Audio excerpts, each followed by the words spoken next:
are live for the Forge post show, and we have special guest Sean Gillum. As you can see, he is featured right on the screen here, holding the championship sword and also some prize money. He won 18 plus sparring grands, and I'm excited to bring Sean on to the show. So just give me a second. Appreciate the picture, and I'm going to swap the two out. In just a second, he will be on. Hi, Sean. How are you doing? I am well. How are you? Good. I'm excited to have you on. It seems fortuitous that you are at the promoter's school right now. That's why you guys watching can see Forge in the background. Mm-hmm. Now, you're also wearing your Impact shirt. So for everybody watching, Sean's a school owner, brought his team over an hour away to train. Now let's talk a little bit more about the tournament. Tell me how the tournament went for you and your students and what it was like. Tournament was great. ProMac, runs a great tournament. We started off. I competed in weapons, creative weapons in traditional forms, and then ran and judged for a good bit of the day, and then jumped back in and did our regular division, and then we did grands. So our team did well. All the kids at the tournament did awesome. It's always cool to see everyone progress and move up, especially as a judge. I get to see that a lot. And the tournament was smooth. It was great. We had a lot of competitors there, so it was a very nice day. Sometimes it's nice to have nothing notable to say about a tournament. Yes, it is. Yeah. And how many students were you able to bring over to the Forge tournament? We brought about 10. About 10. So we had our regular team, our team that travels a lot, and then we had a lot of our first timers competing. A lot of our little ninjas doing their first tournament. So it was a good experience for them to, get their feet wet, jump in, and see what tournaments are all about. Mm-hmm. Obviously, their parents brought them to this tournament. Did you have any other instructors there, or were you juggling coaching and kind of guiding those students as well as competing? Yeah, so I mainly just judge the whole tournament. I have another instructor who I actually competed against in forms and weapons, so that's always fun to do. So he was around. Kevin was running around helping kids get ready, and then my other team member who's actually from Florida was up here, and he runs around and helps the kids and calm the parents down, and their excitement, and make sure everyone's running smoothly. Talk a little bit more about the excitement that sometimes first-time competitor parents go through, and as instructors, from your perspective, what you see needs to be done to calm those nerves. I think most of them don't know what to expect. So I know on our part, we try to break down from, okay, this is what you're going to do when you get there, to get into the ring and, listen out, make sure you don't miss this or that. And just making them feel comfortable during the practice times, and just making sure they just know how the event is ran. I know I'm there, but I'm like not there. So I remember one of our parents going, and they were like, "You were nowhere to be found," because I was judging all day.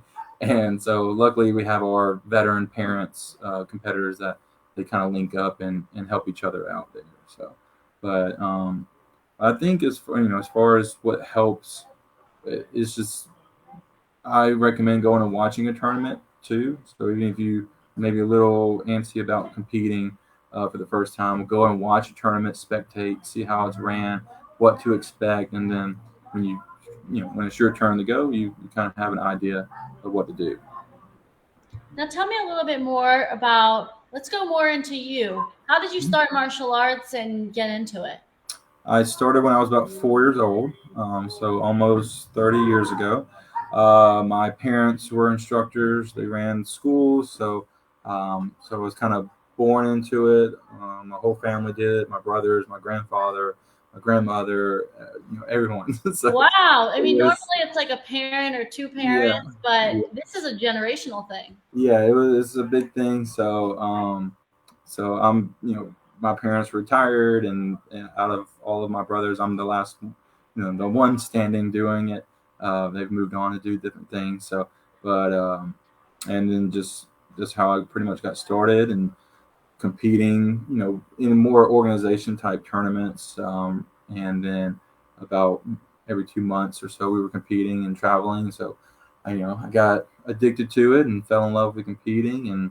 And once I got a little older and some injuries and things like that, and opened my school up, so I kind of turned my focus onto the students and kind of stepped away from the competition until really this past tournament. So What was it that brought you out to the mat this tournament?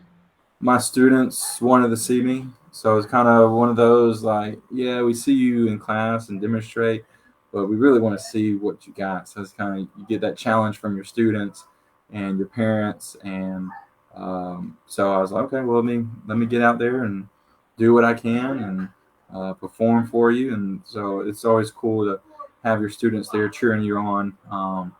And so that's what really pushed me, is just for them to see me, get out there and mess up, in my form, and they'd be like, oh, everybody, it happens to everybody, and then be successful, at the same time, whatever happens.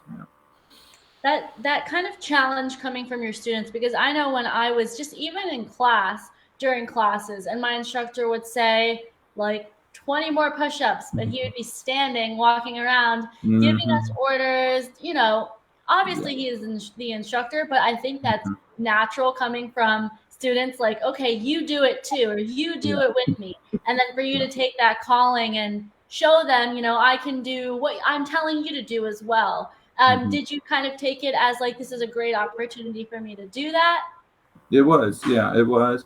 And it pushed me a little harder, on my personal training. And okay, now I got this. I gotta step it up a little bit, and do what I can, and show them. Yeah, and I'm so pushes me. Okay, now I'm getting down there and doing the push-ups with them, because I know what I have coming up. So it's kind of cool for them, and to see that, and maybe hopefully kind of spark them up, too, and and so. So now you said you typically judge most of the events, also coach. Do you foresee yourself at the next tournament stepping on the mat again, keeping up the training, or transitioning back to full-time coaching? And Um, I got the itch. You get out for a while and you do something. You're like, ooh, I kind of enjoy that, and felt good. The preparation, keeping you up. So training is gonna stay the same. I'm gonna keep pushing. I might jump out to a couple of tournaments. Some of the other judges and promoters kind of like, hey, you should jump out here, and so that's another little challenge there. The Forge I do because we have a lot of our students that go, because it is local. Um, so so I actually did forge just forms and weapons last year, and so kind of had a group to see me. So I might continue to jump out in a couple of tournaments, but I know I'll be judging every tournament that we go to. So also bringing your students along. Now you mentioned that you're about an hour away from home. It's what time is it? It's 8. Are you Central Time? I am central, yes. Okay, so it's 7. I'm also Central, so it's 7, nearing 8 o'clock. Mm-hmm. But you're taking the time out of your day to go somewhere where they can develop their tricking. Talk about um, acknowledging sometimes that the best place a student can learn may not necessarily be right on your mat, and then going with them to take that step. Yeah, so you know, as an instructor, you've probably, I'm sure you've experienced, and others, you tell them the same thing over and over again, and then someone says the same thing, and they're like, "Oh, okay," and you're like, "What? I told you that every day." So you're like, "Okay, whatever," as long as you're getting it. And so getting to learn. So we're more Korean traditional kind of Taekwondo, and Master Joe here teaches Tang Sudo, so it's similar but different. So it's cool. They get to see a different style of teaching and classes, and of course, like tournaments, meeting different people, and building relationships like that too. And I love bringing our students. Chance we get for whether it's a class or what they're about to do for about an hour and a half afterwards, is just going to trick around and just kind of get together and do some things like that. And but I love bringing our students everywhere and get to meet different instructors and different people and competitors that they maybe see at the tournament. So it's pretty fun. What's your favorite part, you personally, about competing and uh, just not necessarily you competing, but what's your favorite part of competitions? It pushes you harder. You know, you I tell our students, yeah, you can be the best at your school, but when you step out of your school and you go to a tournament, that's where you really can see, okay, how good am I really? So you have that competition, something to look forward to besides like belt testings and kind of going through that motion of just practice and belt testing, which is great, but having that little extra thing to motivate you and push you. And but I know my favorite thing, as I was growing up, especially, was I got to see all my friends. I mean, most of my friends were martial arts people from all over Alabama to Louisiana to Georgia. All these states that were surround us. So it was kind of like a reunion type, hangout thing. So you travel 4 or 6 hours or whatever to see your best friends and build those relationships. But that was one of my favorite things was is just seeing basically hanging out with my friends. So. That's something that I really started to realize when I was in high school, and some of my friends were from California or across the country. And I looked around me, and in my classroom, their best friends, some of their closest friends, are 2 blocks, 2 miles, Mm-hmm. 2 towns away. And Yeah. I took for granted the friendships that come from martial arts. Now, Mm-hmm. you started you started when you were 4. You said it's been 30 years. Have you maintained some of those friendships that you started that you had when you were younger? Oh yeah. I've been in two weddings of people I competed with as a groomman. I've been to baby showers. We fantasy football leagues. We got a couple of them, in our fantasy football league, and so.